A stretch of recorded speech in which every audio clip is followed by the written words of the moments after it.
Dear students, welcome again biology class. तो हम सबसे पहले यहाँ पर एक चार्ट यहाँ पर देख रहे हैं जो कि डाईहाइब्रिड का चार्ट है। पी जनरेशन में राउंड येलो, जिसका जो जीनोटाइप है कैपिटल आर कैपिटल वाई है, और रिंकल ग्रीन का स्मॉल आर और स्मॉल वाई है। इसके गैमेट बने हैं कैपिटल आर और कैपिटल वाई, और इसका गैमेट बना है स्मॉल वाई। जब एक गैमेट को फ्यूज किया तो हमको जो F1 जनरेशन में सारे के सारे कौन मिले, capital R capital Y small Y. इसका मतलब ये है कि राउंड येलो हमको मिला। राउंड येलो मिला क्योंकि हमको मालूम है कैपिटल आर और कैपिटल वाई डोमिनेंट है, इसलिए राउंड येलो हमको मिला। सारी की सारी F1 जनरेशन में राउंड येलो ही मिला। फिर हमने इसको सेल्फिंग करवाई।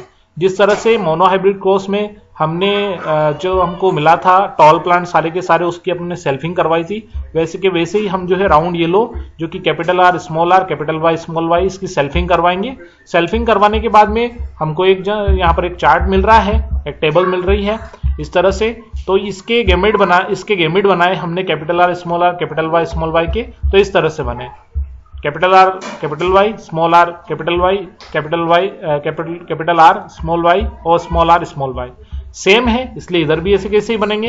गैमेट को फ्यूज करते हुए हमने जो है एक एक का मल्टीप्लाई करके इसका इसमें, फिर इसका इसमें, फिर इसका इसमें और फिर इसका इसमें, इस तरह से इसको करके कंप्लीट कर लिया। फिर इसको इसमें, फिर इसका इससे मल्टीप्लाई किया, फिर इसका इससे मल्टीप्लाई किया, फिर इसका इससे मल्टीप्लाई किया। इस तरह से चारों का मल्टीप्लाई करके हमने इस तरह से इसको बनाया। तो F2 जनरेशन में हमको जो फिनोटाइप है वो मिला 9331, और जो जीनोटाइप है इसका, तो जीनोटाइप आपको इसमें 1 2 4 2 1 2 2 1 इस तरह से मिला था।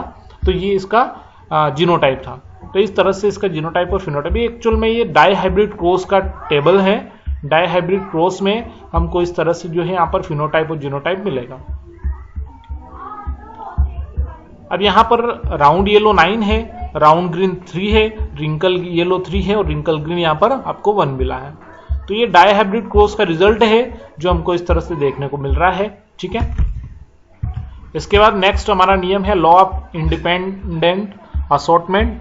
तो इंडिपेंडेंट असॉर्टमेंट जो लॉ है, जो मेंडल ने इसी से निकाला है, in the dihybrid cross the phenotypes round yellow, wrinkle yellow, round green and wrinkle green appeared in the ratio 9331. Such a ratio was observed several pairs of the characters. The Mendel study, Mendel ने इसकी several pairs में character में जो है study की।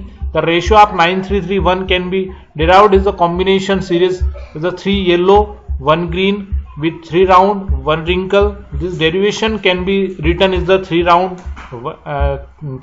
1 wrinkle, 3 yellow 1 green equal 9 round yellow, 3 जो है wrinkle yellow, 3 round green and 1 wrinkle green. इस तरह से उनको मिला था। यहाँ पर स्टेटमेंट लिखा है इस तरह से।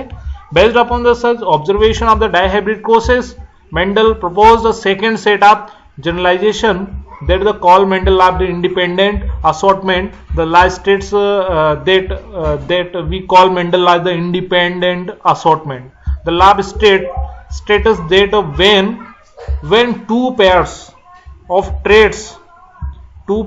traits are combined in a hybrid. यहां पर आप ध्यान से देखें कि जब टू पेयर्स ऑफ ट्रेड्स को हम कंबाइन करेंगे इन अ हाइब्रिड, ठीक है ना, in a hybrid, the segregation of one pairs of characters independent of the other pair of characters. तो यहां पर ये स्टेटमेंट है लॉ ऑफ इंडिपेंडेंट असॉर्टमेंट का। इसमें इसके अकॉर्डिंग क्या, इस नियम के अकॉर्डिंग ये नियम ये कह रहा है कि जब टू पेयर्स, यानी कि पेयर्स जो अपन बोल रहे हैं कैरेक्टर या, तो ये नियम ये कह रहा है कि जब टू पेयर्स ट्रेड्स कंबाइन होते हैं इन अ हाइब्रिड, जब उनका सेग्रीगेशन होता है, तो जो 1 पेयर ऑफ कैरेक्टर्स हैं वो हमेशा इंडिपेंडेंट होते हैं अदर पेयर ऑफ कैरेक्टर्स से। ठीक है ना, यानी कि 1 पेयर ऑफ कैरेक्टर्स जो होते हैं, जो गुण होते हैं, वो इंडिपेंड होते हैं, स्वतंत्र होते हैं, किससे, अदर पेयर ऑफ कैरेक्टर्स। तो यानी अदर पेयर्स ऑफ कैरेक्टर्स का मतलब ये है कि मैं आपको बताता हूं कि एक्चुअल में हमने जैसे अभी डाईहाइब्रिड क्रॉस देखा, तो डाई हाइब्रिड क्रॉस में हमने दो यहाँ पर देखे हैं। एक तो हमने क्या देखा, शेप और एक उसका कलर। शेप यानी राउंड और रिंकल, और हमने कलर में येलो और रिंकल, इस तरह से हमने देखा। तो येलो और ग्रीन, इस तरह से हमने कलर में देखा। तो दो कैरेक्टर हमने देखे, यानी दो ट्रेड उसको अपन मान सकते हैं।